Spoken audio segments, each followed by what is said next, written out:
I was in AP Biology, staring at a slide of onion cells under a microscope when the announcement cracked over the intercom. Code red. Active threat. This is not a drill. Initiate lockdown. Everyone froze. For a split second, it felt like a prank.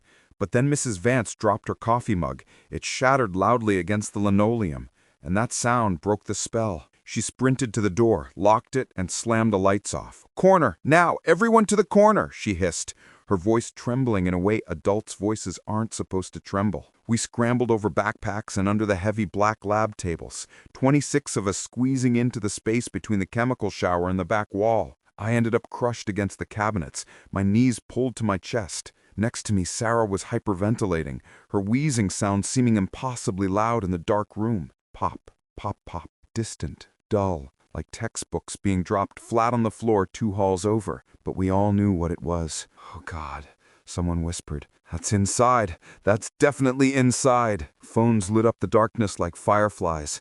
The glow illuminated terrified faces, tears, and shaking hands. I pulled mine out, my thumb hovering over the family group chat, but I couldn't make my fingers type, "I love you." It felt too final. Instead, I opened my messages with Sam. Sam had skipped 4th period. He'd been in the bathroom during lunch, sick, or so he said. I texted, "Where are you? Lockdown.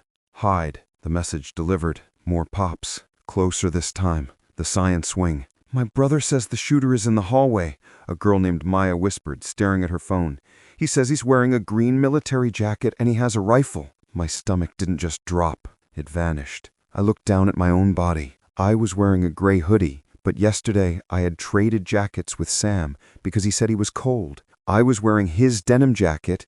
He was wearing my green military surplus jacket. My phone buzzed again. A text from Sam. "I know." I stared at the screen. The words didn't make sense. I know. Of course he knew. The alarms were blaring. But then, the 3 dots appeared, danced for an agonizing 10 seconds, and solidified into a new message. "You promised you wouldn't show anyone that photo. You swore." The air left my lungs. The biology lab, the smell of formaldehyde, the sobbing students. It all faded. Suddenly I was back at lunch yesterday. The laughter, the way I'd wanted to be funny, to fit in with the guys from the soccer team. I had shown them a picture Sam had sent me in confidence. A picture of him crying after his dad left, wearing one of his mom's wigs as a joke to try and cheer her up. It was vulnerable. It was private, and I had shown it to the table to get a laugh. I didn't know Sam was standing right behind me until he ran off. I typed back, my fingers slipping on the glass because of the sweat. "Sam, please, where are you?"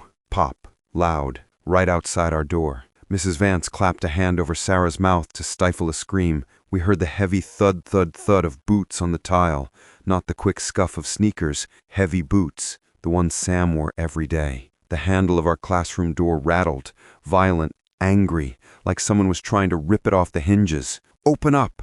A voice shouted. It was muffled by the wood, but I knew that voice. I'd heard it every day since kindergarten. We learned to ride bikes together.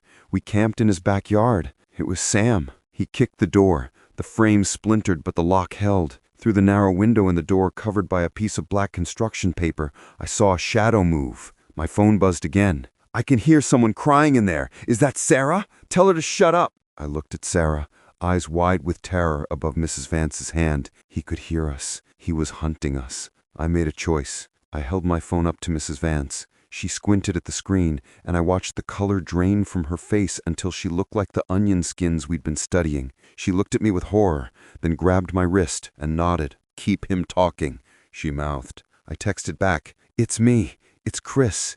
Please don't come in. We're best friends." The 3 dots appeared, disappeared, appeared again. The boots stopped moving outside the door. "You were my best friend," the text came back. "But friends don't make you a joke. Friends don't make you feel like you don't exist until you do something crazy." "I'm sorry," I typed. "I was stupid. I was trying to be cool. Please, Sam, just stop. You can stop." "I can't stop," he replied. "I already shot Mr. Gearing." I felt like I was going to throw up. Mr. Gearing was the hall monitor. He gave us candy on Fridays. Sirens wailed outside, getting louder. The police were here. "They're coming for me," Sam texted. "I'm not going to prison, Chris." He was going to die. My best friend was going to die right outside the biology lab, and part of me, the part that remembered him sharing his lunch with me when I forgot mine, the part that remembered him staying up all night on the phone with me when my grandmother died, wanted to save him. "Don't do it," I texted.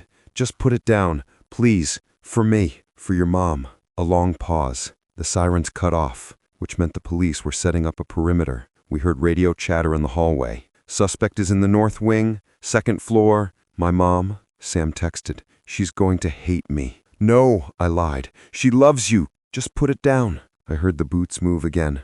Away from the door or getting ready to breach? "Police! Drop the weapon!" A shout echoed from the end of the hall. My phone buzzed one last time. "You were the only one who mattered. Goodbye." Then a single gunshot, but not like the others. This one sounded final. Then the heavy sound of something hitting the floor. Silence. The silence stretched for an hour. We lay cramped under those tables, nobody moving, nobody breathing. Eventually, keys rattled in the door. "Police! Hands up! Let me see hands!" We filed out. The hallway smelled of gunpowder and copper. I tried to look straight ahead, but I couldn't help it. I looked down. 10 feet from our door, a body lay covered by a yellow tarp, but a hand stuck out from underneath. It was wearing the friendship bracelet I had made for him at summer camp in 6th grade. The next few months were a blur of flashing lights and gray rooms. Detective Miller interviewed me 3 times. He downloaded my phone. He read the texts out loud in a small room while my dad sat next to me, gripping the edge of the table until his knuckles turned white. "You realized it was him at 10:14 a.m., the detective said. "Why didn't you call 911 immediately?" I was trying to talk him down," I stammered. "You were trying to save your friend," the detective said. It wasn't a compliment. When the news broke that I had texted the shooter, that the shooter was my best friend, and that a bullying incident involving me had sparked his rage, the school split into 2 camps. Half of them looked at me with pity, the kid who survived. The other half looked at me with disgust, the kid who pushed him. Someone spray-painted "accessory" on my locker. I had to testify at a grand jury hearing, even though Sam was dead. They needed to close the case on where he got the gun, his dad's safe, and his motive. I sat in the chair and told a room full of strangers about the photo, about the lunch table, about how desperate I was to be liked, that I threw away 10 years of friendship for a 5-second laugh. I saw Mr. Gearing's widow in the back row. She wasn't crying, she was just staring at me. Mrs. Vance, my biology teacher, found me a week after I returned to school. I was eating lunch in the library because I couldn't handle the noise in the cafeteria. She sat down opposite me. "You saved us, Chris." "No," I said, staring at the table. "I caused it. He made a choice. Sam made a choice to bring a gun. You made a choice to try and stop him. Those texts gave the police time to get to the 2nd floor. If he had come through that door..." She trailed off. I started seeing a therapist named Dr. Aris. She told me that guilt is a trick of the mind, a way to try to take control of a chaotic situation. If it's my fault, then the world isn't just random and cruel. It's a world of cause and effect. But sometimes, she said, tragedy just happens, and we have to live in the aftermath. I graduated 2 years later.